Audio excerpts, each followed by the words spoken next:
Bismillahirrahmanirrahim. Assalamualaikum warahmatullahi wabarakatuh. Halo teman-teman semuanya. Selamat datang kembali di IG Live Mindful Quran. Malam ini kita akan membahas sesuatu yang sangat relevan dengan kehidupan kita sebagai manusia sosial, apalagi di era digital saat ini, yaitu tentang bagaimana Islam mengajarkan kita untuk menjaga interaksi sosial dan menjaga hati kita dari prasangka, dari ghibah atau gosip, serta mencari-cari kesalahan orang lain. Kadang pernah nggak sih kita tanpa sadar scroll media sosial kita dan tiba-tiba ikut ngejudge seseorang dari postingannya? Atau mungkin tanpa sadar kita terjebak dalam obrolan yang ngomongin keburukan orang lain. Nah, surat Al-Hujurat ayat 12 ini memberi kita panduan luar biasa tentang bagaimana menjaga akhlak dalam berkomunikasi, baik di dunia nyata maupun di dunia digital.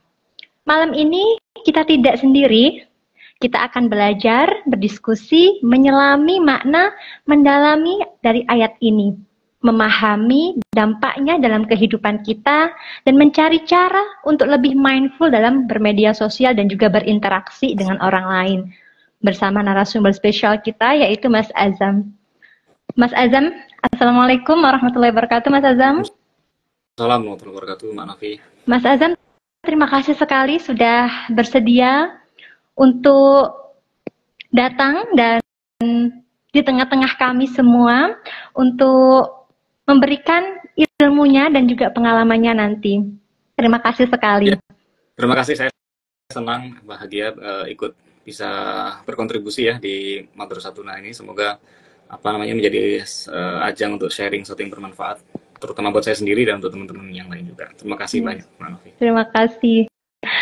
Nah, Mas Azam ini sedikit perkenalan ya teman-teman tentang Mas Azam. Beliau ini adalah Direktur Nurwala, Pusat Kajian Akhlak dan Tasawuf yang memproduksi konten-konten dan video podcast tentang Islam yang berorientasi cinta dan spiritualitas serta berkarakter rasional. Beliau ini juga seorang dosen dan peneliti muda di Sadra International Institute Jakarta. Luar biasa sekali. Nah, tanpa berlama-lama, yuk kita mulai dengan lantunan. Diberikan kelancaran dan juga ilmu yang kita serap bisa bermanfaat untuk kita aplikasikan di kehidupan kita sehari-hari. Ala niyatin shalihah, Al-Fatihah. Alhamdulillah. Iya kan.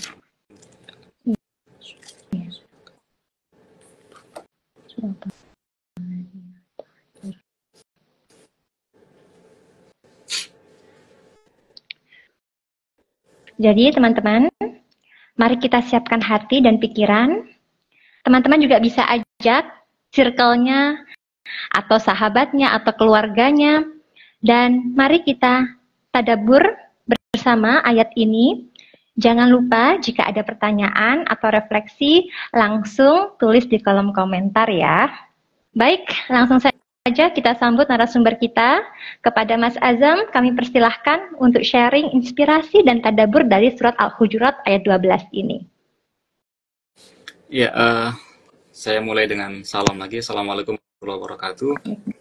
Assalamualaikum warahmatullahi wabarakatuh. Bismillahirrahmanirrahim. Allahumma sholli ala Muhammad wa ali Muhammad. Pertama saya sampaikan terima kasih kepada Mbak Novi dan tim ya dari teman-teman Madrasah Tuna yang menyelenggarakan kegiatan yang bermanfaat ini, dan secara reguler ya saya lihat di IG-nya sudah banyak postingan serupa mengundang narasumber lain gitu, dan saya kira ini sangat bermanfaat buat teman-teman muda ya. Saya juga menyebut diri saya masih muda ya. Dan kedua, saya ucapkan selamat berbuka puasa meskipun sudah lewat tadi untuk teman-teman yang semua yang hadir di sini maupun yang tidak. Semoga di Ramadan ini membawa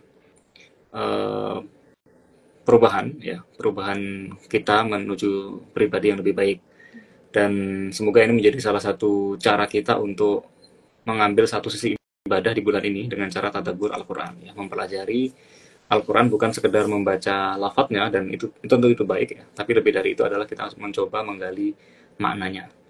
Nah, teman-teman semuanya, saya ya tadi Mbak Novi memantik kita dengan surat Al-Hujurat ya, ayat 12. Surat Al-Hujurat itu surat yang spesial di Al-Quran ya. Biasanya itu karena suratnya pendek dan banyak menghimpun ayat-ayat yang berbicara tentang etika sosial ya, tentang apa namanya, bagaimana kita berperilaku dengan orang lain dan sebagainya. Biasanya jika ada sementara ulama yang menulis tafsir tapi spesifik pada surat tertentu dan konteksnya adalah uh, reformasi sosial, maka yang diambil adalah sudut surat Al-Hujurat. Karena surat ini menampilkan banyak sekali ajaran moral, ajaran etik untuk menata kehidupan secara lebih bagus. Ya. Jadi misalnya dia tidak sempat menulis secara utuh, maka Al-Hujurat ini yang ditafsirkan. Nah, ada banyak tema tentu saja, dan tema yang akan kita coba renungi di malam ini adalah ayat 12 yang seperti itu serangkaian dengan ayat-ayat sebelumnya, tapi kita akan penggal saja di ayat 12 ya, dan disesuaikan dengan judul yang diminta dari teman-teman Madrasatuna, yaitu terkait dengan sangka baik ya, Mbak ya, tentang berpikir positif ya dalam konteks interaksi kita dengan orang lain. Nah, saya mau membacakan dulu ayatnya dan Bismillahirrahmanirrahim. Ya ayyuhallazina amanu ijtanibu katsiran minadh dhanni inna ba'dadh dhanni ismun wa la tajassasu wa la yaghtab ba'dukum ba'dha ayuhibbu ahadukum ay ya'kula lahma akhihi maitan fakarihtumuh innallaha wattaqullaha innallaha tawwabur rahim. Nah, di sini kita disapa dengan panggilan yang umum digunakan dalam Al-Qur'an untuk menyebut orang-orang yang diandaikan untuk segera secara cepat menjadi kekasihnya Allah gitu ya. Menyambut sapaan ilahi itu dengan sebutan ya ayyuhallazina amanu. Ada banyak penyebutan di Quran ya, cara misalnya menyapa kita yang disebut dengan ta'ayyuh ya. Ta'ayyuh itu penggunaan kata ya ayyuha. Itu biasanya dengan sifat, biasanya juga dengan jenus ya, dengan kelompok spesiesnya apa. Misalnya ya ayyuhallazina amanu berarti ini sifat, wahai orang yang beriman. Ada ya ayyuhan nas, wahai manusia. Jadi seluruh manusia apapun ininya. Ada ya ayyuhal insan, misalnya ya ayyuhal insan ma gharraka bi rabbikal karim. Wahai manusia tapi dalam bentuk tunggal. Nah, ini ya ayyuhallazina amanu, wahai orang beriman. Jadi meskipun sasaran ujarannya atau mukhatabnya adalah kita semuanya, tapi kita sudah diandaikan sebagai beriman. Sama kayak di puasa yang kita jalani di bulan ini. Ya ayyuhallazina amanu kutiba alaikumusiyam. Wahai orang beriman, diwajibkan atas kamu puasa gitu ya. Dipakainya kata beriman. Meskipun mungkin iman kita setengah-setengah, tapi kita sudah diandaikan sebagai disapa oleh Allah sebagai orang yang beriman gitu ya. Ini mengandung ajakan dan sebagainya. Poinnya adalah bahwa di situ didahulukan oleh Allah dalam firman itu, didahulukan satu ciri yang akan menjadi sikap batin kita, yaitu keberimanan. Jadi dimulai dengan iman. Maka otomatis juga nanti ajaran yang muncul di dalam sambungan ayat setelahnya itu hanya mungkin terjadi kalau kita punya iman. Gitu ya. Jadi kalau kita nggak punya iman, maka sifat-sifat yang disebutkan dalam satu ayat itu di kata-kata berikutnya itu akan sulit kita laksanakan ya. Misalnya ijtanibu katsiran minadh dhanni, jauhi banyak prasangka. Menjauhi prasangka. Ini berprasangka itu sifat yang sangat manusiawi ya. Karena kita punya kognisi dan kita punya kepentingan, dan faktanya ada banyak sekali rival di kehidupan ini dalam kita menjalani hidup, banyak persaingan macam-macam. Maka sangat wajar dalam tanda kutip kalau kita punya zon ya, punya dugaan macam-macam. Nah, di situ perintahnya adalah menjauhi ya, menjauhi. Berarti memang secara nature ya orang begitu. Maka kita diminta untuk berjarak. Kan kata ijtanibu ya, bukan dilarang misalnya ya kan, naha gitu ya, artinya melarang, tapi ijtanibu dari kata janib artinya berjarak atau di samping. Jadi kita diperintah untuk berjarak, mengambil jarak dari bersikap menduga-duga. Dan digunakan kata katsiran objeknya di situ ya, jadi banyak ya, karena memang namanya pikiran itu bisa melintas kapan saja dan objeknya apa saja. Tentu tidak semua dugaan itu buruk ya. Misalnya kan banyak sekali digunakan kata dugaan atau dhon dalam Al-Quran yang dalam arti bagus. Misalnya ketika di Al-Baqarah awal itu ketika menyebut orang-orang yang imannya tinggi disebut allazina yazunnuna annahum mulaqu rabbihim, orang-orang yang menduga mereka akan ketemu Tuhannya nanti. Biasanya tafsir terjemahannya adalah orang-orang yang yakin. Jadi kata zon diterjemahkan sebagai yakin. Tapi poinnya adalah dugaan itu bukan sesuatu yang mesti buruk, tidak ya. Tapi memang di ayat lain disebutkan ada banyak dugaan yang itu cenderung kepada keburukan ya. Dan itu nggak bisa kita hindari memang ya. Dugaan dalam arti luas itu boleh-boleh saja. Misalnya juga fikih itu kita menjalankan agama Islam lewat fikih ya. Fikih itu kan asasnya adalah ghalabatul dzan, dugaan yang dominan. Jadi bukan ilmu, bukan keyakinan. Asasnya adalah dugaan ya. Asas dalam fikih itu ijtihad, itu adalah ghalabatul dzan, ya, dugaan yang mantap di hati seorang mujtahid. Makanya ada perbedaan kalau nggak ada, kalau sifatnya apa namanya badihi, terlalu jelas gitu, ya nggak ada perbedaan di situ. Jadi karena dia adalah dzan, maka ya diperbolehkan. Jadi ada bidang dugaan yang dibolehkan, ada yang memang terlarang. Nah, konteks ayat ini tentu saja bicara tentang dzan atau dugaan yang tidak sesuai dengan fakta gitu ya. Dan kalau kita melihat struktur pengetahuan itu biasanya kan digunakan 3 hierarki secara minimal ya. Pengetahuan yang meyakinkan disebut sebagai ilmu ya. Kemudian di sisi yang seberangnya disebut sebagai waham ya. Ya waham itu terjemahnya macam-macam ya, bisa estimasi, bisa delusi juga. Nah, di antara itu adalah zon. Jadi kira-kira zon itu semacam semi pengetahuan yang tidak selalu mengandung bukti. Jadi kita ya terjemah bahasa Indonesia menduga itu sudah cukup inilah ya, cukup apa namanya mewakili ya. Jadi kita diminta untuk menjauhi dugaan. Nah, di situ dikatakan inna ba'dul dzanni ismun ya, sebagian dari prasangka itu mengandung dosa. Dan betul ya, dalam kalau konteks hubungan apa namanya interaksi kita dengan orang lain ya, kalau perilaku kita itu dikendalikan oleh dugaan, maka hampir dipastikan hasilnya tidak bagus. Kita sudah apa namanya punya dugaan yang jelek kepada orang, dan lalu kita susul, kita aktualisasikan dengan perbuatan tertentu ya. Jadi kita follow up dugaan itu. Ini biasanya nggak bagus gitu ya. Jadi sudah overthinking macam-macam gitu. Ini nggak bagus. Dan apa yang kita sebut sebagai suudzon dari kecil itu ya, kita katakan sebagai buruk sangka macam-macam itu kan sebetulnya secara apa secara ini sama sekali tidak menguntungkan ya. Jadi berburuk sangka itu tidak ada untungnya sama sekali buat kita.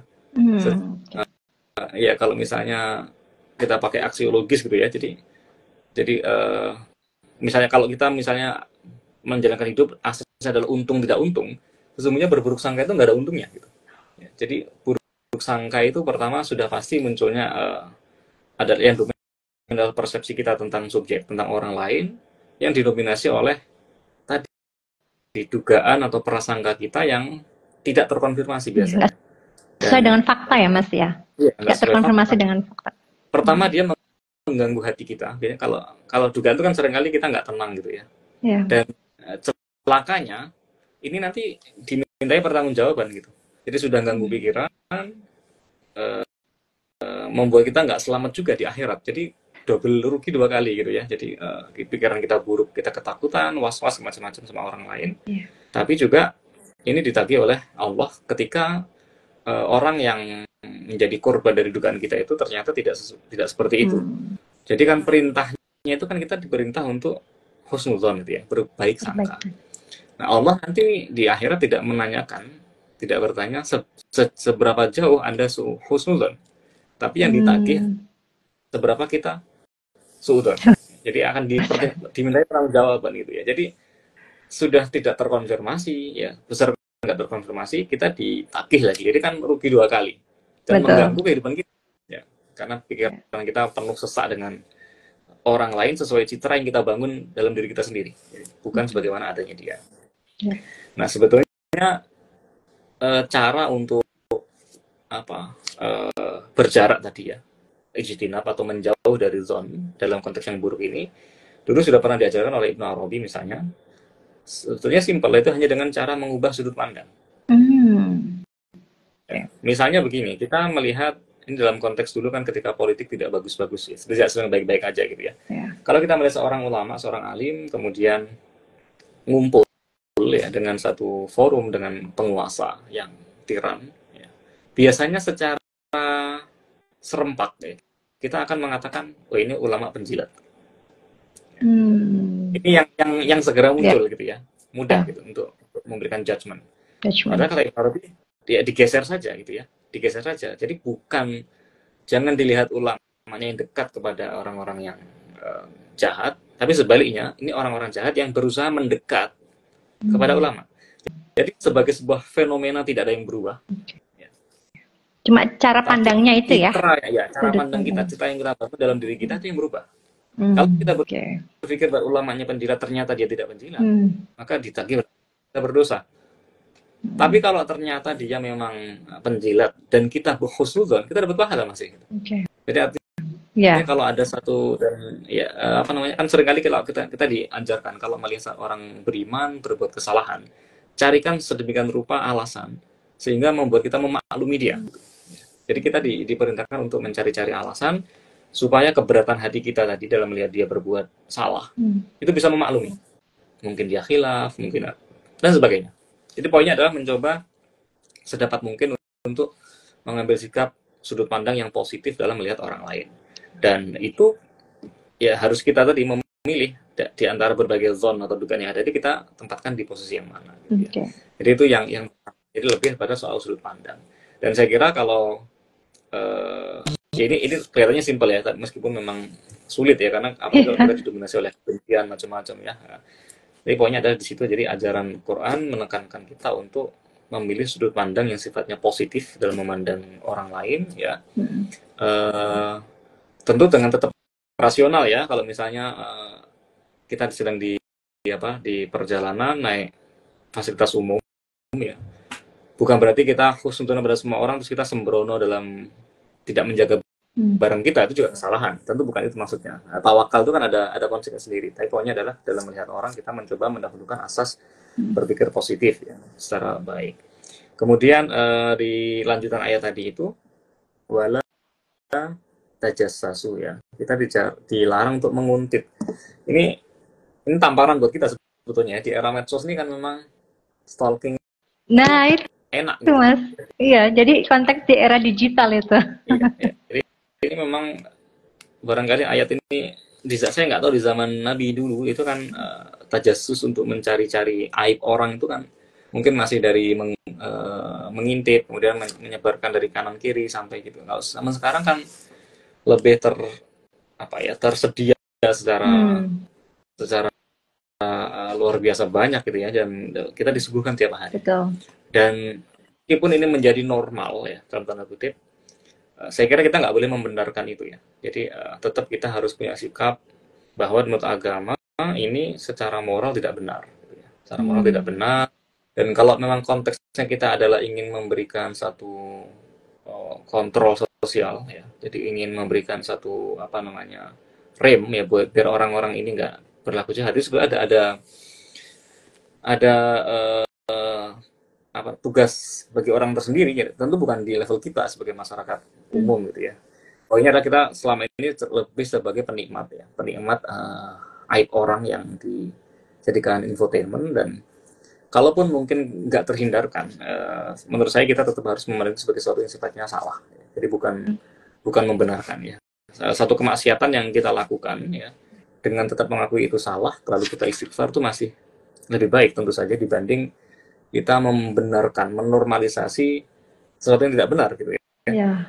Jadi memang di Islam sangat ditekankan betul soal tersebarnya aib itu ya. Karena juga dulu istri Nabi pernah mengalami itu ya di masa Nabi, di masa dulu kan Sayyidah Aisyah pernah dizibain macam-macam gitu ya. Artinya karena tadi ada kesalahan informasi. Nah, ayat-ayat lain kan menyebut orang-orang yang menginginkan aladzini antasyal fahisyah, menginginkan satu fahisyah, satu perbuatan keji itu tersebar. Itu siksanya pedih sekali.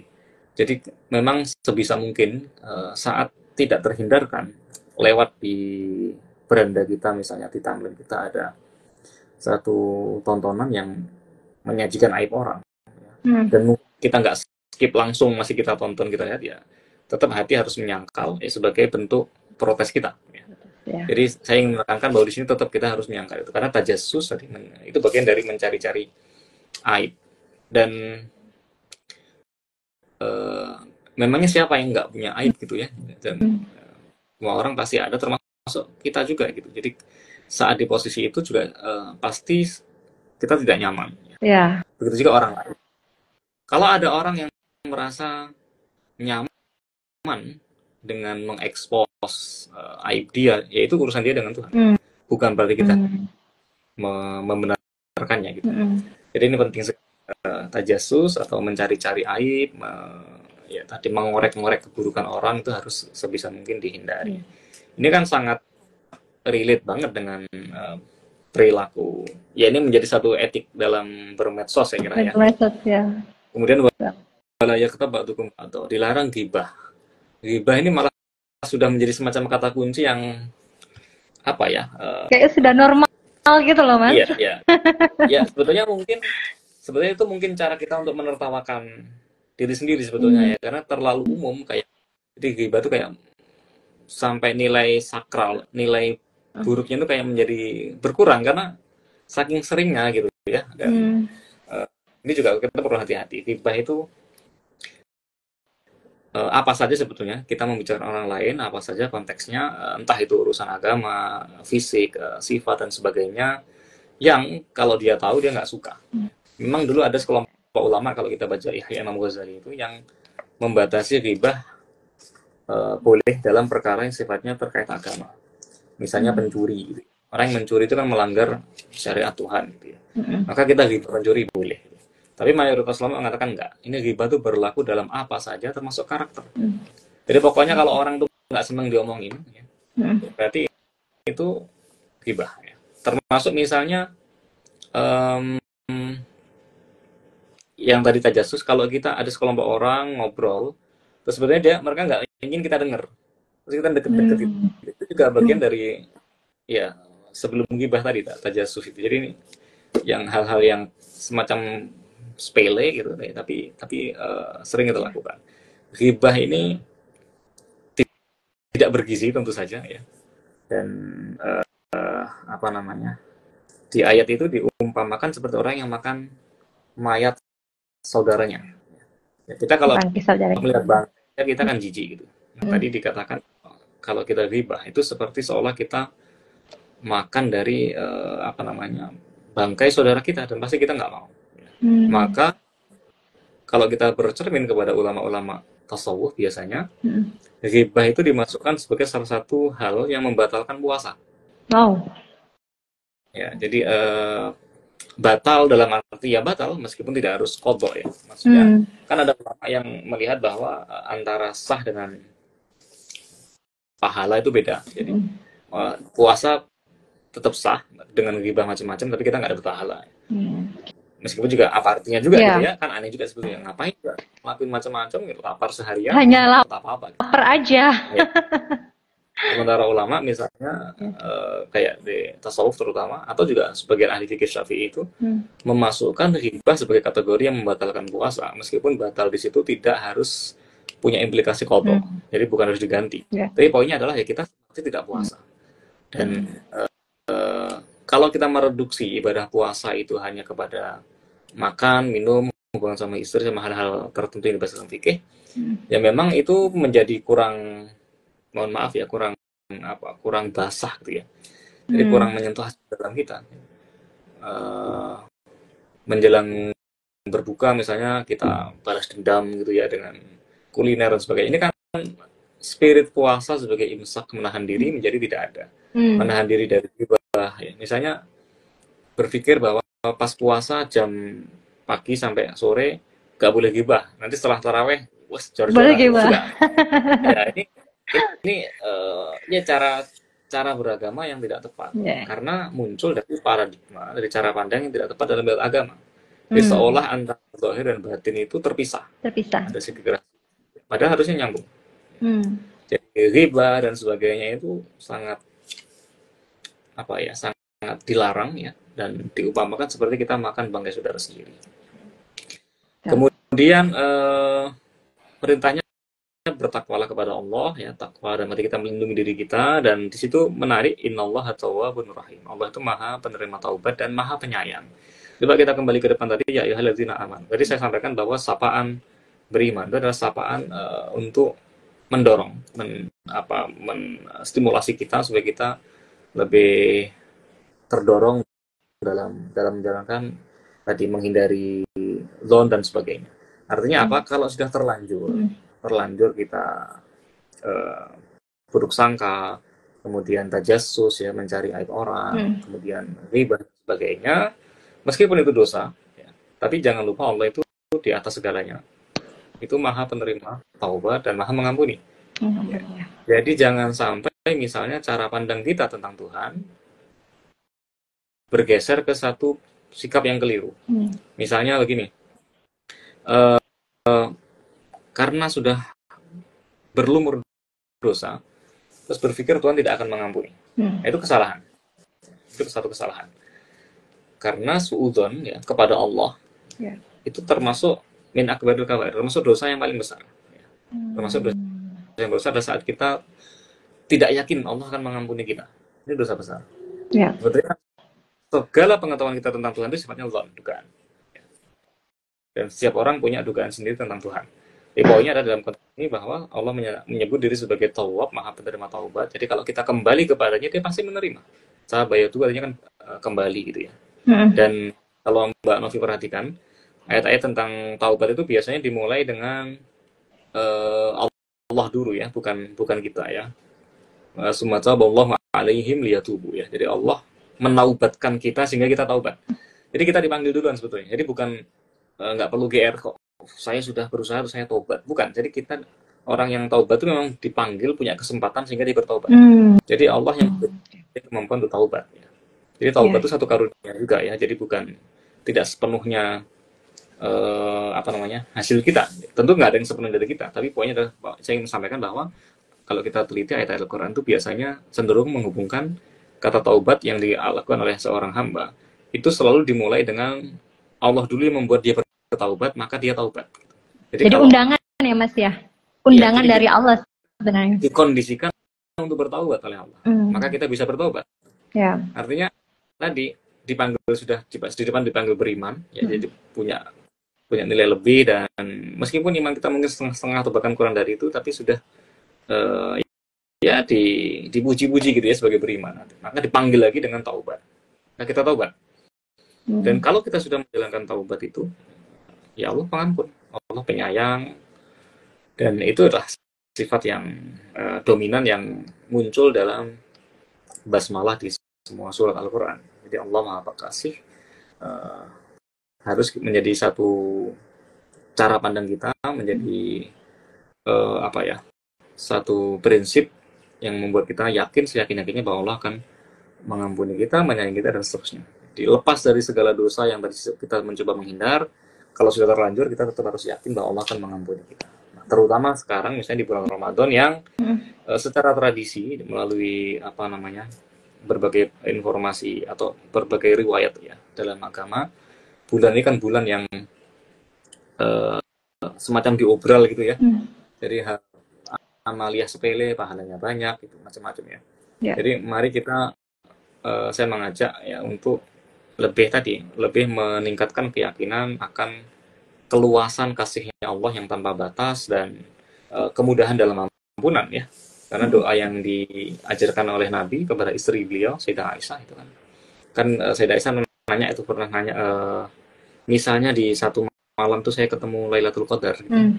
Kira-kira doa apa yang engkau rekomendasikan, gitu, ya. Maka Nabi menyuruh dia untuk mengatakan, Allahumma innaka afuwun tuhibbul afwa fa'fu anni. Ya Allah, Engkau Maha Pemaaf, Engkau mencintai pemaafan, dan maafkan saya. Jadi pertama menegaskan, mengkonfirmasi Allah itu Maha Pemaaf, dan dipakai kata afa, ya.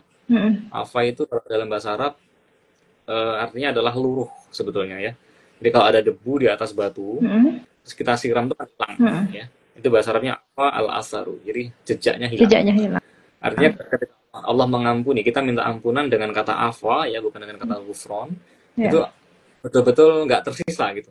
Jadi Allahumma innaka afuwwun, engkau maha pemaaf, tuhibbul afwa. Dan Allah tuh tergila-gila memaafkan gitu ya. Jatuh cinta betul. Hmm. Jadi rugi kalau kita nggak minta, atau rugi sekali kalau kita berpikir kita nggak Ya. dimaafkan. Wong dia sudah menyebut dirinya sebagai maha pemaaf dan dia betul-betul jatuh cinta pada aktivitas memaafkan. Maka fa'fu'an, maafkan saya. Jadi tadi dalam sikap itu ayat 12 ini membimbing kita perilaku yang sangat bagus ya. Jadi karena dengan menghilangkan dugaan yang tidak perlu itu membuat hidup interaksi kita lebih sehat, kita jauh dari mental illness ya. Orang kalau punya terlalu Overthinking ya Mas ya. nanti kan bisa kena itu mental health-nya ya, jadi menjadi gak sehat jadinya kan. Dan ya tadi kita rugi sendiri, udah nggak ada pahalanya, malah dosa, terus hidupnya sulit, mungkin juga berjarak dengan teman-teman dan sebagainya. Tajassus juga begitu ya, mengorek-ngorek aibnya orang dan menghibah. Mungkin itu sih Mbak yang bisa sebagai pengantar. Ya. Terima kasih sekali Mas Azam, penjelasan yang luar biasa, mengingatkan kita untuk tadi ya, kita itu sebenarnya kita itu sebenarnya dikondisikan Allah sebagai orang yang beriman gitu ya sebenarnya.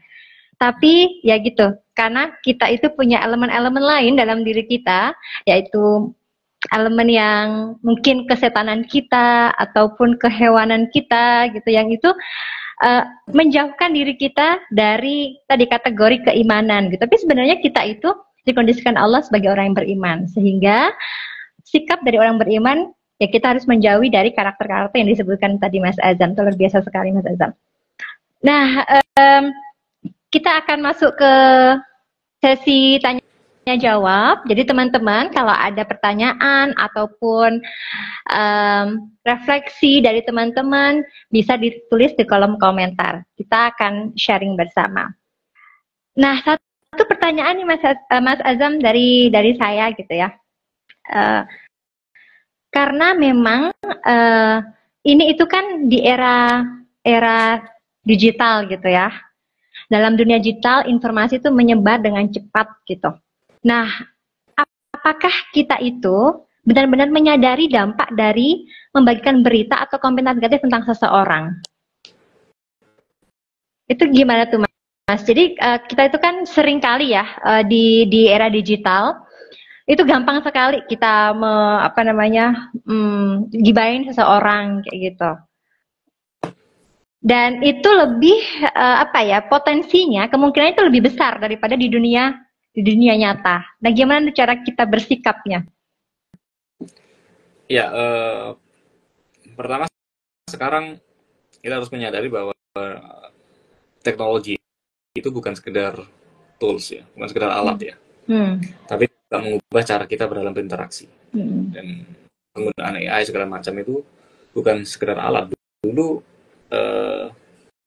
manusia menggunakan binatang sebagai alat gitu ya, kalau kita pelajari manusia itu untuk membantu pekerjaan yang nggak mampu kita lakukan, maka kita pakai binatang untuk menggotong. Terus makin canggih ya, udah ada teknologi juga sebagai alat, tapi makin kesini kan tidak ya, karena misalnya engagement dari media sosial itu juga bisa dibaca untuk memprediksikan bisnis apa yang akan kita jual segala macam. Jadi artinya di sini bukan lagi sebagai alat, tapi juga media sosial itu bisa membentuk cara pandang kita. Dan jadi apa yang kita sebut sebagai dunia maya itu tidak berarti maya dalam arti sifatnya tidak real ya. Maka kan ada istilah virtual reality gitu ya. Yeah. Virtual, dia tidak lagi maya dalam arti yang sifatnya nihil gitu. Karena dia mempengaruhi, mengkonstruksi perbuatan kita di level sosial. Artinya apa? Jangan pernah berpikir misalnya, tentu saya pernah baca gitu ya. Jadi orang yang bikin avatar ya, bikin akun lain gitu misalnya, untuk dia di satu akun mungkin dia skopan gitu ya, tapi ada yang untuk bombardir orang lain untuk menyerang macam itu fitnah. Terus dia mungkin merasa tidak berdosa karena itu tidak dilakukan di dunia nyata. Jadi dianggap tidak mukallaf misalnya. Itu keliru, saya kira keliru, karena ya dunia itu apapun itu dunia imajinasi, dunia pikiran, dunia virtual dan sebagainya, itu ya refleksi dari apa yang kita alami. Jadi fokus utama adalah pada kesadaran aku, kesadaran saya sebagai subjek gitu. Jadi selama yang adalah saya dan kita sadar ya, maka itu menjadi kita sebagai mukallaf, orang yang wajib terbebani oleh ajaran agama. Di saat kita melanggar itu namanya dosa, itu maksiat. Nggak peduli kita pakai nama apapun dalam akunnya gitu ya, buzzer misalnya atau apa gitu, itu ya ini memang itu fenomena memprihatinkan. Jadi tanpa cross check langsung kita forward, misalnya kita sebarkan, ya kita ikut dosa jariahnya dan sebagainya. Jadi saya kira betul tadi bahwa ini masalah yang serius gitu ya, masalah yang serius karena tadi ada semacam normalisasi. Dan apa dulu siapa Pak Budi Hardiman itu kan nulis buku yang bagus, yang awal dari pidato Guru Besar dia ya, yang aku klik maka aku ada. Jadi kita, jadi seringkali memang ini menyabotase kesadaran kita karena arus informasi terlalu deras, ini kita nggak mampu ngimbangi, maka ya belum sempat baca karena dengan forward ya mungkin kita merasa makin eksis segala macam gitu ya, itu kesalahan. Harusnya kita sadar bahwa autentisitas ya, diri kita itu tidak didefinisikan oleh testimoni orang lain gitu ya. Jadi diri kita seperti apa itu bukan berdasar testimoni orang lain atau like-nya dari orang lain itu ya. Jadi jangan sampai kita didefinisikan oleh tadi apa yang berkembang yang tentu tidak bagus. Ya kalau bagus sih oke, nggak ada masalah. Tapi kalau saya harus begini karena demi tuntutan dari eksternal gitu ya. Jadi kita nggak autentik dalam hidup gitu ya, karena dikontrol oleh sesuatu yang tidak berasal dari dalam diri kita. Iya, Mas, apalagi ini Gen Z gitu ya, atau sekarang Gen Alpha gitu, yang mereka itu lahir sudah di tengah-tengah perkembangan teknologi yang sudah canggih gitu. Jadi lebih banyak didominasi dengan dunia digital seperti itu. Nah, tadi gimana sih mungkin Mas Azam bisa kasih kita tips supaya kita itu bisa membentengi diri supaya kita tidak mudah dikontrol oleh faktor-faktor eksternal yang mudah sekali membuat kita itu tadi gampang ghibah gitu kan, atau gampang suuzon, dan tadi ya mencari-cari kesalahan orang lain gitu. Gimana cara kita membentengi diri? Mungkin Mas Azam punya tipsnya. Ya, saya kira ini berlaku sama ya, apapun kategori generasi yang kita pakai. Saya percaya memang budaya pasti akan berubah dan manifestasi dari moralitas juga mungkin dalam bentuk etika akan berubah ya, akan berbeda. Tapi poinnya tadi satu, nilai-nilai universal tentang yang dilarang dalam agama itu bersifat mengikat dan itu kapanpun dimanapun sama saja. Tentunya bisa jadi misalnya ghibah ya. Dulu kan ghibah orang ngerumpi-ngerumpi gitu, ngumpul-ngumpul. Sekarang mungkin nggak demikian. Kita bisa ghibah dengan bikin grup WhatsApp khusus gitu ya, untuk ghibahin siapa. Tapi kalau selesai dibubarin. Ya ini sama gitu ya. Jadi ini kalau diukur dari zaman dulu mungkin bukan ghibah ya. Sama kayak dulu di Indonesia pernah ada perdebatan tentang judi gitu ya. Yang disebut maisir, judi itu apa dalam Al-Quran. Ada yang mencoba menghalalkan satu praktik yang ya karena praktik itu tidak terjadi secara dalam satu ruang yang sama, maka dianggap tidak disebut judi sesuai dengan yang ada dalam fikih. Artinya kayak sekarang judi online biasanya tidak disebut judi karena kalau mengacu pada yang klasik. Padahal spiritnya sama gitu ya, ilahnya sama gitu. Jadi ini menurut saya cara berpikir seperti itu nggak tepat gitu. Jadi manifestasinya bisa macam-macam sesuai dengan perubahan zaman. Nggak peduli itu gen alpha, gen Z macam-macam ya sama saja kalau spiritnya tadi bahwa kita mengorek-ngorek kesalahan orang, itu namanya tajasus ya. Kalau kita terlalu mengglorifikasi diri sendiri dan memandang buruk orang lain, itu namanya suudzon pada orang lain. Suudzon kan terjadi karena kita memandang fokus pada diri kita bukan orang lain gitu ya. Dan apapun bentuknya ya dalam relasi keluarga,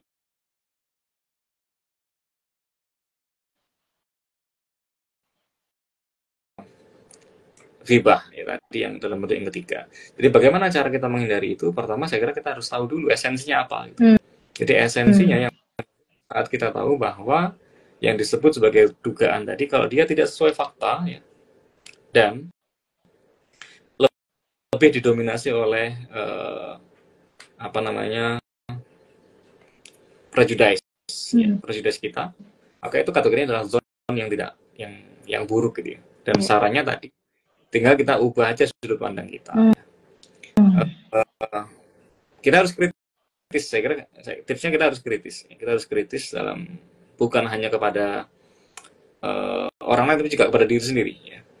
Kan salah satu tafsir isyarat yang diambil dari ayat Hujurat ini, ayat 12, kita baca Ruhul Ma'ani, tafsir itu, adalah larangan, jadi dilarang buruk sangka itu maksudnya adalah dilarang kita merasa lebih dari yang lain.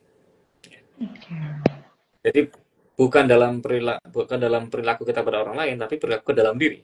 Dalam diri kita. Ya, saat kita sangat untuk bisa berprasangka buruk ke orang lain itu karena kita memandang diri lebih baik dari dia. Oke. Itu pasti. Jadi nggak mungkin kita memandang orang lain buruk karena kita nggak merasa lebih dari dia. Jadi ada semacam teguran balik, jadi tafsir isyarinya bahwa sebetulnya itu larangan bagi kita untuk memandang diri lebih dari orang lain. Jadi mengajarkan kerendahan hatian, dan kerendahan hatian, sadar diri, ya. Ini satu ajaran sifatnya perennial, abadi, dan ya nggak peduli generasi apapun kena gitu ya. Caranya bisa beda-beda, tentunya. Tapi poinnya kita harus tahu esensinya apa, maka kita bisa menghindari itu. Tajasus juga, yang kedua kan tajasus tadi begitu ya, ngorek-ngorek kesalahan. Ya macam-macam lah. Saya kira ada banyak sekali forum untuk ya tadi yang ngomongin ribain orang yang dimulai dengan cara mencari-cari kesalahannya. Misalnya bagi-bagi tugas ya. Bagian Anda kayak kemarin saya lihat di mana tuh ya, ada yang disebut sebagai wartawan budrek gitu ya. Jadi menjebak orang dibuntuti lalu diperas segala macam. Ini double saya kira ya. Buntutin orang itu dosa, ya. Menjebaknya juga dosa, memerasnya juga lebih dosa lagi ya. Dulu kan satu persatu dulu pernah Sayyidina Umar itu di masa pemerintahan dia, ketika mungkin semacam apa istilahnya kalau presiden jalan-jalan tuh apa namanya untuk belusukan. Ya, belusukan ya. Di malam hari, kok lihat rumah ada yang agak remang-remang gitu ya. Yang ngintip dari jendela, ternyata ada orang tua, sudah usia tua, ada minuman keras, ada wanita sedang joget-joget atau apalah gitu ya. Kan dia agak temperamen, Sayyidina Umar itu kan termasuk sahabat Nabi yang cukup keras. Dobraklah pintu itu. Dia panggil, ya Allah gitu, wahai musuhnya Allah. Pokoknya dikecam. Dia berbuat salah macam-macam. Tapi orang tua ini ternyata dia di luar dugaan Sayyidina Umar, dia merespon balik gitu ya. Saya cuma 1 kali, Anda salah 3 kali. Jadi ini khalifah, jadi presiden dia, pemimpin tertinggi. Saya hanya salah sekali, berbuat maksiat maksudnya. Tapi Anda khalifah salah 3 kali. Pertama, Anda salah karena Anda melakukan tajasus. Mengintip tadi ya. Memata-matai, meskipun itu saya memang nggak sengaja sebenarnya, dia lagi jalan-jalan gitu ya, keliling gitu, terus ya tetap akhirnya soal privasi gitu. Ada rumah kok agak kelap-kelip gitu mungkin tidak itu pertama. Kedua, apa namanya, dia ngingetin atau masuk lewat jendela, tidak lewat pintu. Tidak lewat pintu. Ya. Di perintah Al-Quran itu kan fa'tul buyuta min abwabiha, datangi rumah dari pintunya. Ya nggak sopan itu, ya. Dia melanggar. Ya. Jadi kayak biasanya orang intip memang tidak dari pintu, kan itu kan dari celah-celah. Bukan ruan masuk normal kan enggak gitu. Jadi satu dia melanggar dalam bentuk memata-matai, kedua dia melanggar dalam bentuk karena tidak lewat pintu yang seharusnya ya, itu melanggar Quran. Ketiga, dia melanggar karena tanpa izin. Harusnya kita masuk rumah orang itu harus dengan izin, kan ada Al-Quran ya. Jadi dapat izin dulu. Jadi kalau misalnya kita Assalamualaikum bolak-balik orang yang nggak buka ya, itu hak dia untuk menolak kita. Jadi kalau kita maksain itu kesalahan. Nah di situ saya bilang Umar kemudian lalu menarik diri, dia minta maaf, dan tapi juga orang tadi tapi justru akhirnya ini dua-duanya bagus gitu ya. Jadi maksudnya dia lalu yang pelakunya bertaubat dan Sayyidina Umar juga menyesali gitu. Jadi ini satu ajaran bahwa kita nggak boleh gitu ya mencari-cari kesalahan orang, apalagi kalau sampai niatnya untuk diekspos. Jelas Sayyidina Umar niatan untuk mengekspos, kan dia hanya ngingetin kamu nggak boleh begini, tapi dengan cara yang tadi tiga-tiganya dianggap melanggar Al-Quran. Nah, ini kisah-kisah begini kan penting menjadi model, role model buat kita supaya dalam hal nahi mungkar itu nggak sembrono. Biasanya kan awal Ramadan tuh sweeping macam-macam tuh lumayan kencang tuh ya. Jadi kita merasa sebagai penegak hukum Allah ya. Jadi amar ma'ruf itu penting, tentu saja penting ya, karena kontinuitas agama itu atau sebagai sistem moral itu karena adanya orang yang punya kesadaran untuk tadi amar ma'ruf nahi mungkar. Tapi ulama sudah mengkaji dengan secara sangat mendalam bahwa amar ma'ruf itu harus dengan cara yang ma'ruf, dan yang disebut mungkar itu mungkar yang disepakati, jadi bukan mungkar yang diperselisihkan. Dan itu ada kriteria khusus untuk orang-orang yang bisa menjalankan itu atau memainkan peran di situ, tidak sembarang orang, dan apalagi yang bisa selesai dengan dibayar, itu kan bahaya sekali. Betul, ya, luar biasa. Mungkin demikian. Iya, betul sekali Mas Azam. Jadi ya harusnya gitu ya, dengan kita itu mengkaji Quran gitu kan, harusnya kita benar-benar nggak concern sama orang lain gitu kan, tapi bagaimana kita memperbaiki diri kita sendiri gitu ya. Jadi jangan sering atau mudah sekali kita itu mengekspos atau kita itu mencari-cari kesalahan orang lain. Padahal kita juga sebenarnya mungkin ada banyak salah gitu kan, banyak kesalahan, banyak keburukan gitu. Tapi kenapa kita nggak fokus kepada diri kita, malah kita seringkali fokusnya keluar gitu, mencari-cari kesalahan orang lain. Dan tadi cerita dari Sayyidina Umar itu luar biasa. Nah, tadi Mas Azam singgung tentang kasih sayang Allah. Kasih sayang Allah ini sangat luas sekali gitu kan. Bagaimana ketika kita melakukan kesalahan dan ketika kita mau kembali, mau menyadari gitu kan bahwa kita itu sudah melakukan keburukan, Allah akan sangat-sangat menyambut dan juga memaafkan gitu ya, Mas Azam ya. Nah, tapi gimana ya cara kita mengencourage diri kita yang tadi kita sudah cara pandangnya itu melihat Allah itu maha yang jalal gitu ya, yang kayak Allah itu akan hukum akan ini seperti itu, untuk berganti dengan cara pandang tadi melihat Allah penuh dengan cinta kasih. Nah, itu gimana switch-nya itu Mas Azam? Mungkin bisa dikasih tipsnya gitu. Ya, saya kira ini persoalan panjang ya, Mbak ya. Jadi memang menurut saya harusnya dari kecil kita menanamkan cara pandang Tuhan kepada anak itu yang didominasi oleh tadi sifat yang dominan ada pada Allah ya. Sifat kasih sayang, dan faktanya itu yang kita baca setiap hari ya, basmalah itu kan yang mengawali surat, dan itu yang mungkin yang kita hafal pertama kali sebelum yang lain-lain ya, sebelum nama-nama Allah yang lain gitu ya. Ini harusnya yang harusnya menjadi concern kita dalam menggeser cara pandang yang kurang tepat tentang Tuhan ya. Nah, saya kira pertama memang harus tadi, kalau sudah terlanjur kita punya pikiran yang didominasi oleh rasa khauf, takut ya, sehingga mengalahkan roja atau harapan kita kepada Allah. Perlu diingat bahwa tadi saya kira hampir menjadi kesepakatan ulama itu bahwa roja itu lebih diutamakan dalam konteks ketika khauf mendorong kita sampai suudzon.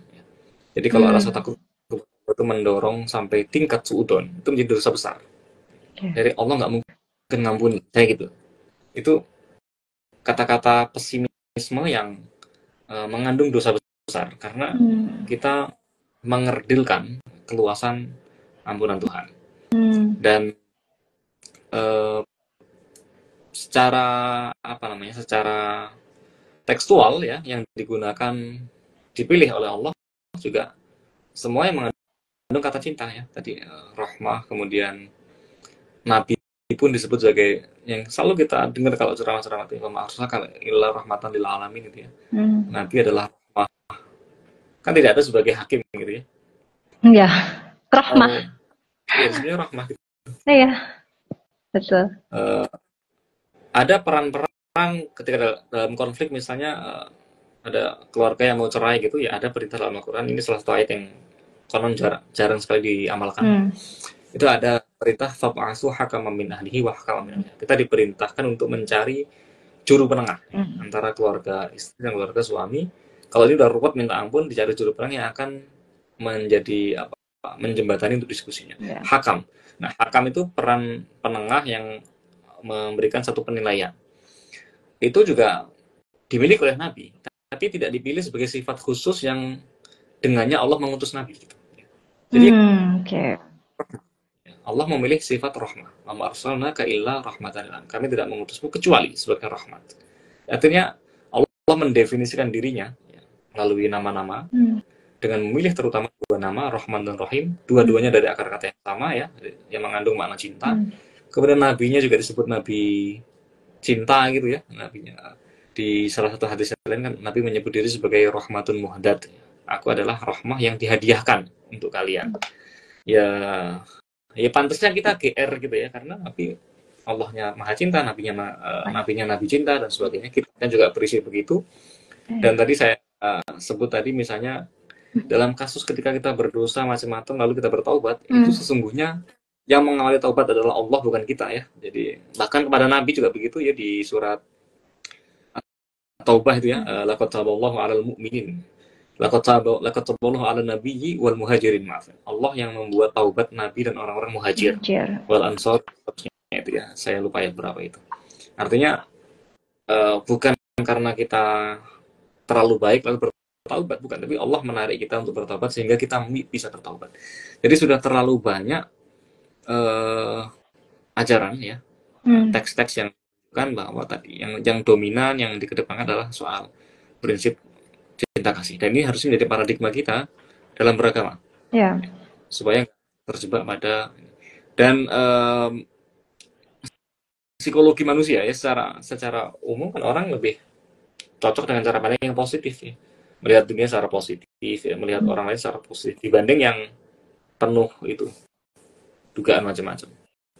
Jadi ya, dan menebarkan ketakutan ya, ya. Rasa takut. Iya. Ini PR bersama sih saya kira. Iya, betul. That's why sekarang itu saya dengar ya Mas Azam ya, siapa Menteri Agama itu kan memberikan kurikulum cinta gitu ya. Bagaimana sebenarnya ini betul persoalan kita bersama, dan ya kita semuanya harus ikut rembuk gitu kan, untuk bagaimana kita menebarkan paradigma cinta, agama cinta, dan bahkan Nabi sendiri diutus oleh Allah itu untuk menjadi rahmat, menjadi penyebar ulas asih kepada alam, seluruh alam, seperti itu.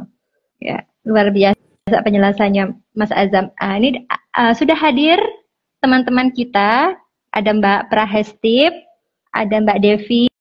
Halo Mbak. Assalamualaikum. Waalaikumsalam. Dan Mbak Devi juga ngasih jempol Mas Azam. Luar biasa sekali penjelasannya Mas Azam ini. Ya. Terima kasih. Satu pertanyaan sebelum kita closing Mas Azam. Karena tadi saya itu ini loh, concern sekali tentang bagaimana kita itu tadinya kita mengubah sudut pandang gitu kan, sudut pandang yang kita itu mungkin punya habit ya Mas Azam gitu. Kalau kita punya habit suuzon, dan suuzonnya ini kan sudah kayak dikit-dikit udah jadi reflektif gitu. Jadi kayak dikit-dikit suuzon gitu. Jadi kayak sudah jadi habit gitu ya.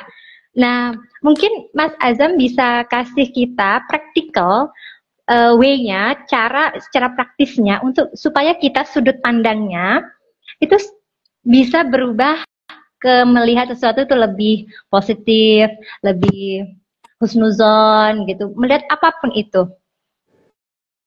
Iya, eh, saya kira manusia itu beda-beda ya. Jadi ada orang yang hidupnya mungkin penuh dengan pengalaman traumatik di masa lalu. Ya. Sehingga tadi secara temperamen atau tadi habit disebutnya, dia lebih mudah untuk berburuk sangka karena punya pengalaman traumatik di masa lalu. Ada juga orang yang mungkin hidupnya nyaman dan punya support system yang concern pada dia ya, punya perhatian, sehingga lebih apresiatif kepada orang lain ya, tidak melihat buruk dan macam-macam. Kita nggak bisa, ini kan semacam takdir sejarah gitu, karena orang dilahirkan tidak memilih ya, dalam keluarga. Ada orang yang lahir dalam keluarga yang keras macam-macam ya. Tapi poinnya bagaimana cara mengubah kita, bagaimana cara kita mengubah supaya sudut pandang atau supaya tadi habit untuk suudzon ini hilang gitu ya. Berganti. Tadi pertama, ya, pertama kita harus punya niatan dulu ya. Kita punya niatan, punya sikap korektif pada diri sendiri. Kita harus mengoreksi bahwa itu satu sikap yang keliru. Nah, kalau kita nggak punya sifat korektif pada diri sendiri, ya nggak akan berubah gitu. Karena kita merasa itu benar. Jadi selama kita tidak mampu mengoreksi bahwa sikap kita yang penuh suudzon itu adalah keliru, maka kita akan jatuh pada normalisasi.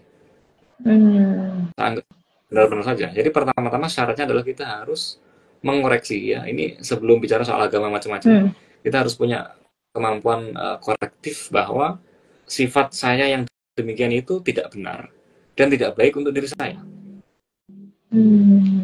Secara moral nggak benar ya.